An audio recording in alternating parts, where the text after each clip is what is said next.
Good morning. आवाज आ रही है मेरी? Yes sir. ओके ओके, ठीक है। तो देखिए, कॉन्ट्रैक्ट कॉस्टिंग हमने कंप्लीट किया था कल। नेक्स्ट टॉपिक जो है वो आज हम स्टार्ट करेंगे। नेक्स्ट टॉपिक कॉस्टिंग का ही है, इसका नाम है प्रोसेस कॉस्टिंग।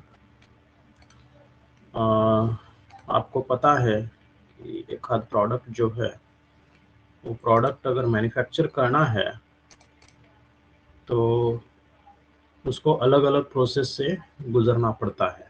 एक ही प्रोसेस में वो कंप्लीट नहीं होता है। तो ये जो प्रोसेसेस है अलग अलग, एग्जांपल अगर आप लेंगे तो देखिए, कपड़ा जो होता है वो जनरली जब तैयार होता है तो सिर्फ डायरेक्टली वाइट कलर का होता है।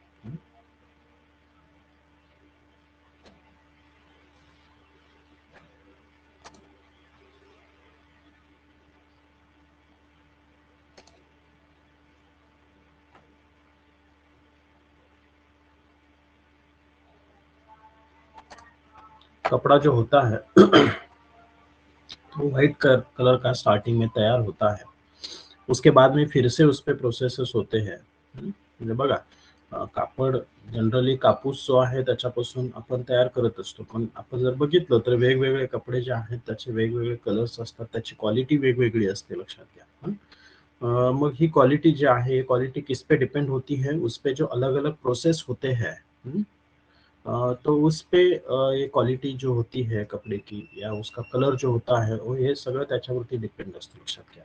ह्या सगळ्या प्रोसेसेस ज्या आहेत, ह्या प्रोसेसेसचं अकाउंटिंग, कॉस्ट अकाउंटिंग में आप अकाउंटिंग कैसे करेंगे, इस टॉपिक में हमें देखना है। तो देखिए, प्रोसेस कॉस्टिंग एक कॉस्टिंग की मेथड है। Process costing is a method of costing used mainly in manufacturing where units are continuously mass produced through one or more processes। जैसे मैंने अभी बताया कि एक या एक से ज़्यादा प्रोसेस से यूनिट जो है जनरली मैन्युफैक्चर आपको करने होते हैं, वहाँ पे प्रोसेस कॉस्टिंग जो है वो यूज किया जाता है। तर जनरली बघा, कुठलंही मटेरियल तुम्ही जर घेतलं तर त्या मटेरियलला प्रोसेस 1, प्रोसेस 2, प्रोसेस 3, प्रोसेस 4 किंवा त्याला काहीतरी नावं दिलेली असतील, लक्षात घ्या। डाइंग, वेविंग असे काहीतरी नावं दिलेली असतात प्रोसेसला। तर असे प्रत्येक प्रॉडक्ट जे आहे ते वेगवेगळ्या प्रोसेसेस मधून जात असतं आणि कंटिन्युअसली ते प्रोडक्शन जे आहे ते चालू असतं, लक्षात घ्या। त्या ठिकाणी जनरली प्रोसेस कॉस्टिंग जो है यूज किया जाता है। तो आईसीएमए लंदन ने क्या डेफिनेशन की है, देखिए। आईसीएमए का मतलब है institute of cost and management accountant. Okay, cost and management accountant की इंस्टीट्यूट जो है लंदन की, उन्होंने प्रोसेस कॉस्टिंग का डेफिनेशन किया हुआ है। It is that form of operation costing where standardize goods are produced. जहाँ पे स्टैंडर्डाइज गुड्स प्रोड्यूस होते हैं वो ऑपरेशन कॉस्टिंग का फॉर्म है, उसे हम प्रोसेस कॉस्टिंग कहते हैं। In process costing a separate account is open for every process. Process जितनी भी आपकी होंगी, उस हर प्रोसेस के लिए आपको क्या करना है, अलग अलग अकाउंट्स ओपन करने हैं। And on completion of process the cost is transfer to the next process. First process complete होने के बाद उसकी जो कॉस्ट रहेगी वो सेकेंड प्रोसेस को ट्रांसफर होगी। सेकेंड प्रोसेस की जो भी कॉस्ट रहेगी वो थर्ड प्रोसेस को ट्रान्सफर होगी। असं जितक्या प्रोसेसेस असतील तितक्या प्रोसेसेसला ती फर्स्ट प्रोसेसची म्हणजे अगोदरच्या प्रोसेसची नेक्स्ट प्रोसेसला कॉस्ट जी आहे ती ट्रान्सफर होत जाते, लक्षात घ्या। तो प्रोसेसेस बघा, एग्जांपल दिलेलं है मी। आयरन एंड स्टील इंडस्ट्री जो है वहाँ पे प्रोसेस का यूज किया जाता है। केमिकल्स इंडस्ट्री में यूज किया जाता है। परफ्यूमरी, कोल इंडस्ट्रीज इसमें जो है म्हणजे जवळपास सगळ्याच ठिकाणी जे मोठे मोठे प्रोडक्ट्स आपण बघत असतो त्या प्रत्येक प्रोडक्टला वेगवेगळ्या प्रोसेसेस मधून जावं लागत असतं, लक्षात घ्या। तो ये जो है हर इंडस्ट्री में प्रोसेस जो है वो प्रोसेस जनरली की जाती है। तो देखिए, फ्यूचर्स क्या है प्रोसेस कॉस्टिंग के। The factory is divided into different processes. एक फैक्ट्री है, वो डिफरेंट प्रोसेसेस में जो है वो आप डिवाइड करते हैं। मतलब प्रोसेस एक्स वाई जेड जो भी आपने नाम दिए हैं उसमें, क्योंकि आप अलग अलग अकाउंट्स जो है वो तैयार करते हैं। तो फैक्ट्री में भी ऐसे प्रोसेस वन कहाँ पे होगी, प्रोसेस टू उसके बाद कहाँ पे होगी, ये पूरा डिवाइड किया होता है। तो फैक्ट्री जो है वो डिफरेंट प्रोसेस में आप डिवाइड करते हैं। तो separate account is maintained for each process, जैसे अभी हमने डिस्कस किया कि हर प्रोसेस जो है एक्स वाई जेड आपकी जो भी प्रोसेस है उस प्रोसेस के लिए आपको हर प्रोसेस का सेपरेट अकाउंट बनाना है। एक प्रोसेस का फिनिश प्रोडक्ट, नेक्स्ट प्रोसेस का आपका रॉ मटेरियल रहता है। लक्षात येतं का बघा, एका प्रोसेसचा फिनिश प्रोडक्ट जो असेल तो सेकंड प्रोसेसचा रॉ मटेरियल असतो। जैसे आपने कॉन्ट्रैक्ट में देखिए, एक कॉन्ट्रैक्ट अगर 3-4 साल चलता है तो वहां पे आपने क्या किया था, work certified uncertified first year का सेकेंड ईयर में ब्रॉट डाउन किया था, वर्क इन प्रोग्रेस। सेम उसी तरह यहाँ पे करना है आपको, फर्स्ट ईयर की प्रोसेस जो भी रहेगी उसका ब्रॉट डाउन करना है आपका सेकेंड प्रोसेस में। जो भी फिनिश प्रोडक्ट रहेगा वो सेकेंड प्रोसेस में आपको ब्रॉट डाउन करना है। तो हर प्रोसेस के लिए आपको सेपरेट अकाउंट जो है वो मेंटेन करना है। ऑल कॉस्ट डायरेक्ट और indirect recorded for each process separately. Account आप सेपरेट मेंटेन करेंगे तो आपको कॉस्ट भी सेपरेट ही रिकॉर्ड करनी है। तो स्पेसिफिक उस प्रोसेस के लिए, प्रोसेस एक्स है तो एक्स के लिए कितनी कॉस्ट है, डायरेक्ट और indirect, material labour, direct labour या डायरेक्ट एक्सपेंसेस जो भी आपकी कॉस्ट है। इनडायरेक्ट तो आपको पता है फैक्ट्री एक्सपेंसेस रहेंगी, या सुपरविजन चार्ज, जो भी इनडायरेक्ट कॉस्ट है उसका अलग अलग आपको रिकॉर्डिंग करना है हर प्रोसेस का। The production is continuous and the final product is the end result of series of product. Continuous process जो है प्रोडक्शन की होती रहती है, जितने भी प्रोसेस जितक्या तुमच्या प्रोसेस असतील 8-10 प्रोसेस जितने भी है, A B C D E F G, G तक आपकी प्रोसेस होती है। जी में जो भी प्रोडक्ट निकलता है वो आपका एंड प्रोडक्ट रहेगा। वो आप सेल के लिए फिनिश प्रोडक्ट जिसे हम कहते हैं, रेडी फॉर सेल, वो प्रोडक्ट आपकी लास्ट प्रोसेस में तैयार होता है। The output of one process becomes the input of the next process. जैसे हमने देखा कि फर्स्ट प्रोसेस का जो भी आउटपुट रहेगा, मतलब जो भी फिनिश प्रोडक्ट रहेगा वो सेकेंड प्रोसेस का इनपुट रहेगा। उसको सेकेंड प्रोसेस में ब्रॉट डाउन करना है आपको, इनपुट रहेगा। The output of one process becomes the input of the next process and so on until the finish product is obtain. जब तक आपका फाइनल प्रोडक्ट तैयार नहीं होता है तब तक ये ऐसे प्रोसेस जो है आपकी चलती रहेगी।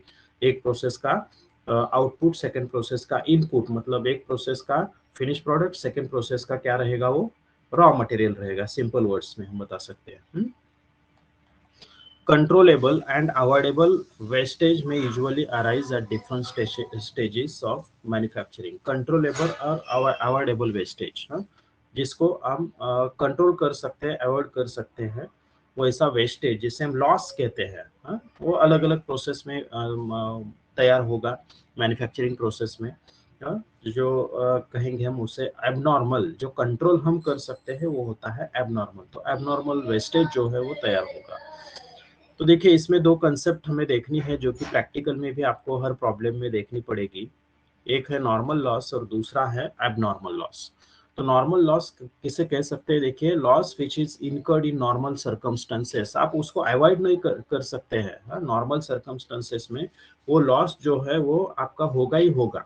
जैसे हमने लेबर में आइडल टाइम देखा था, फैक्ट्री से गेट तक आने के लिए एम्प्लॉय को उतना टाइम देना ही देना है। ओके, तो सेम उसी तरह हर प्रोसेस में कुछ लॉस जो है 1% 2% वो होगा ही होगा।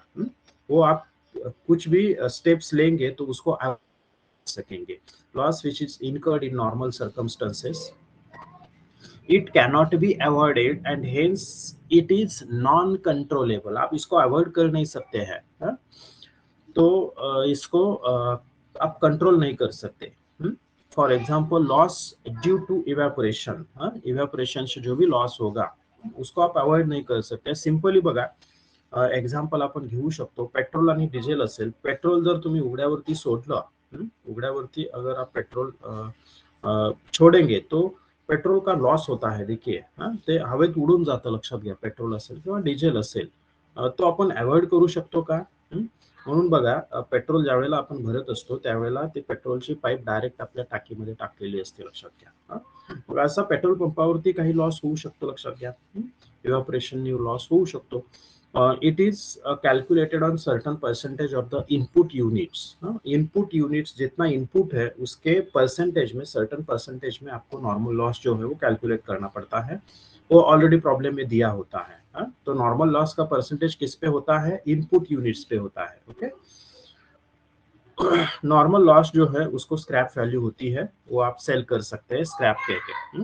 जसं आपण कॉस्ट शीट मध्ये बघितलेलं आहे बघा, फॅक्टरी ओव्हरहेड्स ज्या आहेत वहां पे आप क्या करते थे, स्क्रैप जो है वो स्क्रैप माइनस करते थे, या फर्स्ट ईयर में आपने मैन्युफैक्चरिंग अकाउंट देखा था, वहां पे भी आप स्क्रैप जो सेल होता है वो स्क्रैप सेल आप क्या करते थे, क्रेडिट साइड में लेते थे, मतलब उसका इनकम कंसीडर करते थे। तो जो भी आपका नॉर्मल लॉस होता है वो आप स्क्रैप से सेल कर सकते हैं और उसका रिकॉर्डिंग आपको प्रोसेस अकाउंट में करना है। सेकंड जो है, जो एबनॉर्मल लॉस है, देखिए abnormal loss cause due to abnormal circumstances. Abnormal circumstances कुछ क्रिएट हुए हैं, उसके वजह से आपका लॉस जो है वो हुआ है, जो कि आप उसको अवॉइड कर सकते थे, लेकिन आपका नेग्लिजेंस हुआ और उसके वजह से वो आप अवॉइड कर नहीं सके। It is avoidable and controllable with precautionary measures. आप उसको अवॉइड कर सकते थे लेकिन आपने अवॉइड किया नहीं, आपका नेग्लिजेंस हो गया, आपने प्रिकॉशन नहीं लिया, इसलिए वो लॉस हो गया। फॉर एक्झाम्पल मशीन ब्रेकडाऊन झालेलं आहे, लक्षात घ्या, मी त्याची प्रॉपर मेंटेनन्स नाही केला म्हणून ती मशीन ब्रेकडाऊन झालेली आहे। मी ते अवॉइड करू शकलो असतो किंवा त्याला कंट्रोल करू शकलो असतो, पण ते मी कंट्रोल करू नाही शकलो का, तर माझा नेग्लिजेंस झाला, लक्षात घ्या। तो जो भी आपका अबनॉर्मल लॉस है वो अवॉइडेबल है, कंट्रोलेबल है, अगर आप प्रिकॉशनरी मेजर्स उसको फॉलो करेंगे तो वो लॉस नहीं होगा। It is valued at cost of production of normal units. आपकी जो भी नॉर्मल यूनिट्स रहेंगे, जो भी आपका आउटपुट रहेगा, सिंपली आउटपुट की जो भी कॉस्ट आएगी आपकी पर यूनिट कॉस्ट, उससे ही एबनॉर्मल लॉस का वैल्यूएशन करना है। देखिए इंपॉर्टेंट है, स्क्रैप वैल्यू जो है ये अलग है, जो प्रॉब्लम में आपको दी होती है, 10 रुपए से सेल किया, 12 रुपए से सेल किया, ऐसे आपको दिया होता है, लेकिन एबनॉर्मल लॉस जो भी रहेगा आपका, जो भी आपका एबनॉर्मल लॉस, ये भी आपका कैलकुलेशन में आएगा। कि आपको प्रॉब्लम में नहीं बताया जाएगा कि इतना एबनॉर्मल लॉस है, तो ये जब आप कैलकुलेट करेंगे, अकाउंट्स क्लोज करते हैं, तो एबनॉर्मल लॉस आपको मिलेगा। और एबनॉर्मल लॉस के यूनिट्स का वैल्यूएशन जो है, वो वैल्यूएशन आपका जो आउटपुट है उसके रेट से ही आपको उसका वैल्यूएशन करना है। ओके, एग्जांपल्स देखिए, labour strike, breakdown of machine, जैसे मैंने अभी एग्जांपल दिया था, ब्रेकडाउन आपका मशीन का हो गया। ब्रेकडाउन क्यों होता है? आपकी गाड़ी रास्ते से जा रही है, क्यों बंद पड़ेगी? बंद पड़ेगी क्योंकि हमने उसका प्रॉपर मेंटेनेंस नहीं किया है, इसलिए वो बंद पड़ेगी। लेबर स्ट्राइक, स्ट्राइक तो हम अवॉइड कर सकते थे, आता बघा एसट्यांचा संप चालू आहे, तो अवॉइड करू शकतो, लक्षात घ्या। त्यांच्या ज्या डिमांड्स आहेत किंवा त्यांना सॅटिस्फॅक्टरी सॅलरी जर सुरुवातीपासून आपण दिली असती, तर मग तो एखादा संप जो आहे तो आपण अवॉइड करू शकतो, किंवा त्यांच्या डिमांड्स ज्या आहेत त्याच्यामध्ये काहीतरी मध्यम मार्ग आपण काढू शकतो, लक्षात घ्या। म्हणजे लेबरच्या काही डिमांड्स असतील, त्यांच्या वर्किंग कंडिशनच्या रिलेटेड असतील, सॅलरीच्या रिलेटेड असतील, किंवा अदर बेनिफिट्स जे आपण प्रोव्हाइड करत असतो त्याच्या रिलेटेड असतील, तर त्या त्यांच्या ज्या काही डिमांड्स आहेत त्याच्याकडे आपण जर लक्ष दिलं वेळीच, तर ते स्ट्राईक पर्यंत जाणार नाहीत, लक्षात घ्या। म्हणजे एक सिंपल एक्झाम्पल, म्हणजे एसटीचा संप वेगळा आहे, जस्ट मी रेफरन्स दिला, एसटीचा संप चालू आहे म्हणून, तर त्यांच्या डिमांड्स वेगळ्या आहेत आणि त्यांच्या सर्व्हिस पॉलिसीज वेगळ्या आहेत, लक्षात घ्या। त्यामुळे तो आपण प्रोसेस कॉस्टिंगला अप्लाय नाही करू शकत। तर लेबर स्ट्राईक जे आहे ते वर्किंग कंडिशनशी रिलेटेड असतील, किंवा त्यांच्या सॅलरी इन्क्रीमेंटशी रिलेटेड असतील, किंवा ज्या वेगवेगळ्या आपण ज्याला परक्युजिट म्हणतो इन्कम टैक्स मध्ये, किंवा अमेनिटीज ज्याला म्हणतो आपण, वो अमेनिटीज के लिए रह सकते हैं, तो ये आप अवॉइड कर सकते हैं। उनके जो भी डिमांड्स है वो कंसिडर करके, म्हणजे एम्प्लॉईनी मागितलं आणि सगळं आपण दिलं असं होत नाही, लक्षात घ्या। त्याच्यामध्ये आपण तडजोड करू शकतो, और ये आप अवॉइड कर सकते हैं। तो एग्जांपल्स है लेबर एबनॉर्मल लॉस के, लेबर स्ट्राइक, ब्रेकडाउन, एक्सेट्रा। जैसे आपका एबनॉर्मल लॉस होता है उसी तरह से एबनॉर्मल गेन भी हो सकता है। It is arises when actual wastage is less than normal wastage। Actual wastage जो है, नॉर्मल वेस्टेज का जैसे मैंने बताया, इसका फिक्स्ड परसेंटेज रहता है आपका, जो कि आपका इनपुट जो है, देखिए, हाँ, इनपुट यूनिट्स के फिक्स परसेंटेज 10% आपका नॉर्मल लॉस होने वाला है, ऐसे आप कंसिडर करते हैं, ये आपने फाइनल किया है कि जो भी आपका इनपुट है, इनपुट आपका 10,000 यूनिट्स है, तो 10,000 यूनिट्स के 10% आपका नॉर्मल लॉस होने वाला है, ये आपका प्रेडिक्शन है, प्रेडिक्शन है। लेकिन कई कबार वो प्रेडिक्शन जो है उससे कम होता है, मतलब 1000 यूनिट्स जो है आपके लॉस होना चाहिए था नॉर्मल, लेकिन एक्चुअल में 800 यूनिट्स ही लॉस हो गया। एक्चुअल में जब प्रोसेस कंप्लीट हुई तब आपको पता चला कि 800 यूनिट्स ही आपके लॉस हुए, तो उसे हम कहते हैं जो भी आपके 200 यूनिट्स है गैप जो है वो आपका एबनॉर्मल गेन है। तो जनरली देखिए एक्चुअल वेस्टेज अगर नॉर्मल वेस्टेज से कम होता है, जो भी आपका नॉर्मल वेस्टेज का परसेंटेज आपने डिसाइड किया है उससे कम अगर एक्चुअल वेस्टेज होता है तो उसे हम कहते हैं एबनॉर्मल गेन्स। सिंपली और when the actual output is more than the normal output, actual output आपका नॉर्मल आउटपुट से ज्यादा होता है, तो नॉर्मल आउटपुट कैसे आता है देखिए हम प्रॅक्टिकली बघणार आहोत, लक्षात घ्या, जस्ट आपण कन्सेप्ट समजून घेत आहोत। सिंपल आहे, याच्यामध्ये काहीच अवघड नाहीये। जसं मी सुरुवातीला सांगितलं होतं की सेमिस्टर 6चा सिलेबस जो आहे तो एकदम इझी आहे। थेरॉटिकली थोडंसं आपल्याला समजून घेताना थोडं कन्फ्युजन होईल, पण ज्यावेळेला आपण हेच एक्झाम्पल म्हणजे हे सगळं प्रॅक्टिकल बघणार आहोत, प्रॅक्टिकल ज्यावेळेला आपण बघणार आहोत त्यावेळेला हे इझी आहे, एकदम इजी आहे, लक्षात घ्या। तो देखिए एक्चुअल आउटपुट जो है आपका वो अगर नॉर्मल आउटपुट से ज्यादा है, तो नॉर्मल आउटपुट आप किसे कहेंगे, आपका टोटल इनपुट जो होता है, input units less normal loss करेंगे तो आपका आएगा नॉर्मल आउटपुट। ये जो नॉर्मल आउटपुट है, ये नॉर्मल आउटपुट एक्चुअल प्रोसेस में जो आपका आउटपुट आया है उससे अगर कम है नॉर्मल आउटपुट, तो हम कह सकते हैं एबनॉर्मल आपका गेन है। arises due to rise in the efficiency of the production department। Abnormal gain generally किससे अराइज होता है या किससे तैयार होता है, देखिए इफिशियंसी आपकी बढ़ गई, प्रोडक्शन डिपार्टमेंट जो है उसकी इफिशियंसी अगर बढ़ गई, उसमें इंक्रीज हो गया, तो जनरली एबनॉर्मल गेन आ सकता है। तो ये कुछ थेरोटिकल कंसेप्ट थे जो हमें प्रैक्टिकल में भी देखने हैं। तो देखिए प्रोसेस कॉस्टिंग जो है उसका फॉर्मेट क्या रहेगा, सिंपल आहे, लक्षात घ्या, याच्यामध्ये काही विशेष नाही है।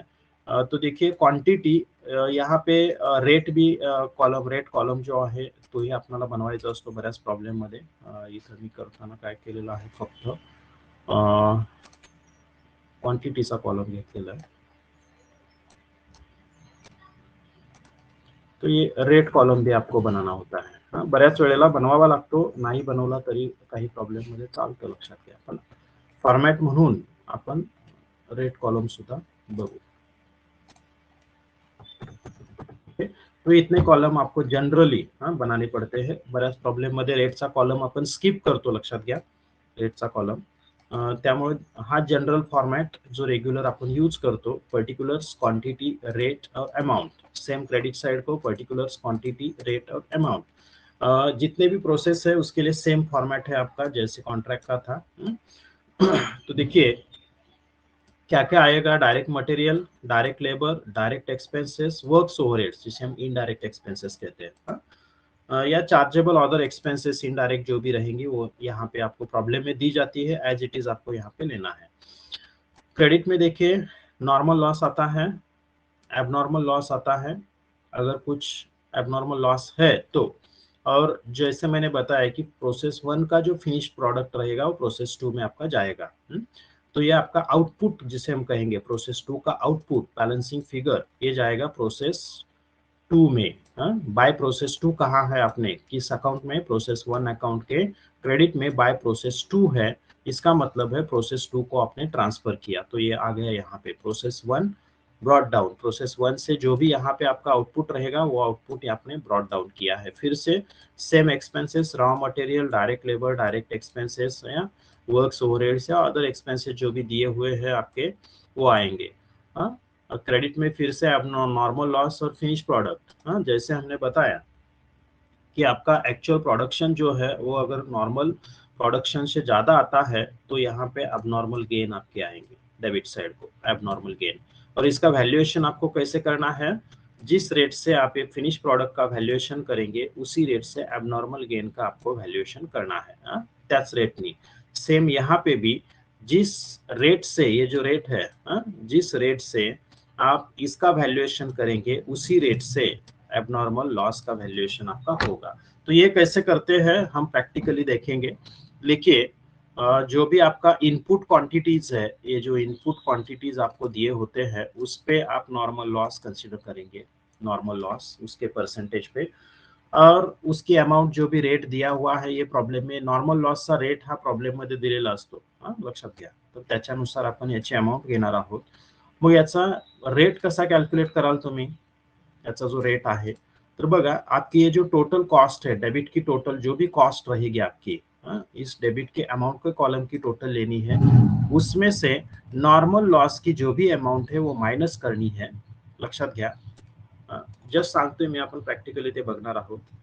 डेबिट डेबिट की अमाउंट कॉलम की टोटल, उसमें से लेस नॉर्मल लॉस की अमाउंट लेस करनी है, डिवाइडेड बाय उसको डेबिट की जो क्वांटिटी है, इनपुट क्वांटिटी, उसमें से माइनस करना है नॉर्मल लॉस की क्वांटिटी, तो आपको वो डिवाइड करने के बाद रेट मिलता है। सिंपल आहे, लक्षात घ्या। तर हे प्रोसेस चे फॉर्म आहे प्रोसेस कॉस्टिंगचा, अकाउंटिंग जे आपण बघणार आहोत। तो ये मैंने सिर्फ यहाँ पे 2 ही लिए हैं, सिर्फ समझने के लिए। इससे 2, 3, 4 भी प्रोसेस हो सकते हैं आपके प्रॉब्लेम में, डिपेंड है। तर बघा नेक्स्ट लेक्चरला आपण याचे प्रॉब्लेम बघू। याच्यामध्ये काय डिफिकल्टी आहे का कोणाला?